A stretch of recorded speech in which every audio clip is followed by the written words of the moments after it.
I just couldn't picture it, to be honest. It was my 5th year on the way to tenure, and the idea that I would just shut down my lab now for the next unforeseeable time, it was not something I wanted to hear. How am I going to teach my students how to do research if we can't be in person? We had a number of faculty in our department who had a lot of real complicated research that looked like it was on the brink of collapse. Essentially all of that learning that I was looking forward to my freshman year was pushed back another semester. So I was very frustrated at just having to be stuck at home instead of running experiments and learning. It was very stressful and frustrating for me personally to know that I had all of this training that I could be useful to do something about the pandemic, and I was just sitting at home doing nothing. It was very serious, kind of scary,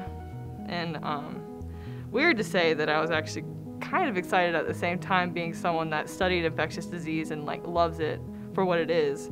The staff in our department were just amazing in how well they adjusted. We were able to respond almost immediately to COVID-19 with research, with all of the scientists and all of the communications people putting aside their careers to do what we can to contribute to COVID. And I think that was amazing. We were one of the first in the world to do that, really. Well, this year we were able to run almost 90,000 COVID tests. That was on top of our existing veterinary caseload, which was already really super busy. So it essentially probably doubled or almost even tripled our caseload. There is also opportunity in that challenge.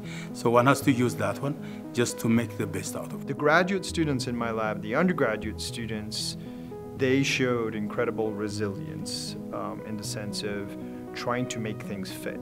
Every one of them. I shut down my research.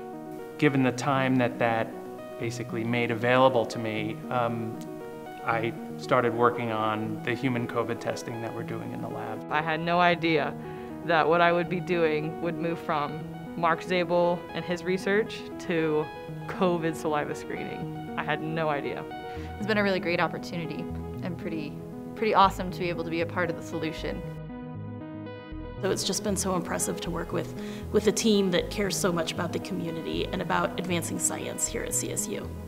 A big thing that we learned from how we had to respond to the pandemic is the importance of teamwork. I think we're going to continue to do a lot of testing in the human diagnostic space and increase the work that we do at the VDL to better serve our community and to utilize all the great science that we put into practice every day. I wish we can come back to the lab without any problem and going actually directly teaching in the class and more interaction with students, more interaction with colleagues. My hope for post-COVID-19 is just people appreciate what they have, and that people appreciate the science that's out there, the scientists that work their whole lives for everything that they believe in.